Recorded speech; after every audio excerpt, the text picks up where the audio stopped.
and left that when you came back he was comin' too, and he was goin' to straddle that horse until he found you, and then one of you had to die. How he found out you were comin' about this time I don't know, but he has sent word that he'll be here. Looks like he hasn't made much headway with June." "I'm not worried." "Well, you better be," said Bud sharply. "Did Uncle Billy plant the garden?" "Flowers and all, just as June always had 'em. He's always had the idea that June would come back." "Maybe she will." "Not on your life. She might if you went out there for her." Hale looked up quickly and slowly shook his head. "Look here, Jack, you're seeing things wrong. You can't blame that girl for losing her head after you spoiled and pampered her the way you did. And with all her sense, it was mighty hard for her to understand you being arrayed against her flesh and blood, law or no law. That mountain's nature pure and simple, and it comes mighty near being human nature the world over. You never gave her a square chance. You know what Uncle Billy said?" "Yes, and I know Uncle Billy changed his mind. Go after her." "No," said Hale firmly. "It'll take me 10 years to get out of debt. I wouldn't now if I could, on her account." "Nonsense." Hale rose. "I'm going over to take a look around and get some things I left at Uncle Billy's, and then me for the wide, wide world again." The Honorable Sam took off his spectacles to wipe them, but when Hale's back was turned, his handkerchief went to his eyes. "Don't you worry, Jack." "All right, Sam." An hour later Hale was at the livery stable for a horse to ride to Lonesome Cove, for he had sold his big black to help out expenses for the trip to England.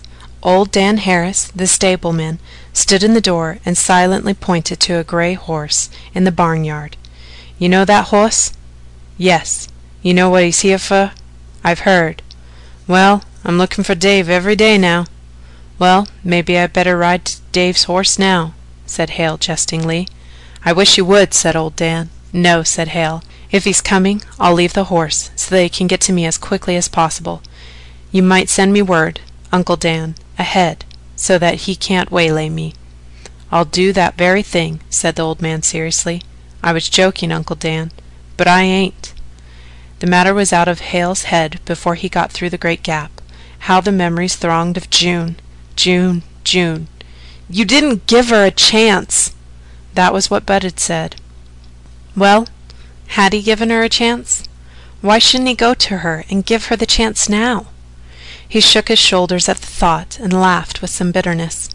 He hadn't the car fare for halfway across the continent, and even if he had, he was a promising candidate for matrimony, and again he shook his shoulders and settled his soul for his purpose.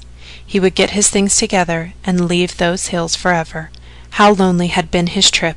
How lonely was the God-forsaken little town behind him!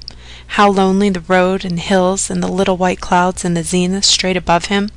And how unspeakably lonely the green dome of the great pine that shot into view from the north as he turned a clump of rhododendron with uplifted eyes. Not a breath of air moved.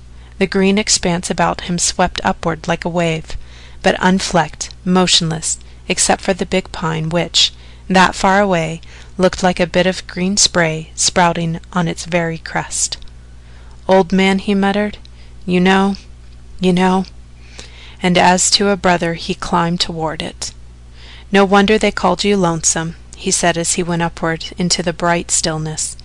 And when he dropped into the dark stillness of a shadow and forest gloom on the other side, he said again, "My God, no wonder they called you Lonesome." And still the memories of June thronged, at the brook, at the river, and when he saw the smokeless chimney of the old cabin, he all but groaned aloud. But he turned away from it, unable to look again, and went down the river toward Uncle Billy's mill. Old Hon threw her arms around him and kissed him. "John," said Uncle Billy, "I've got $300 in an old yarn sock under one of them hearthstones, and it's yourn. Old Hon says so too." Hale choked. "I want you to go to June. Dave'll worry her down and get her if you don't go, and if you don't worry her down, he'll come back here and try to kill you. I've always thought one of you would have to die for that gal, and I want it to be Dave. You two have got to fight it out some day, and you might as well meet him out there as here. You didn't give that little gal a fair chance, John, and I want you to go to June." "No, I can't take your money, Uncle Billy. God bless you and old Hon. I'm going, I don't know where, and I'm going now.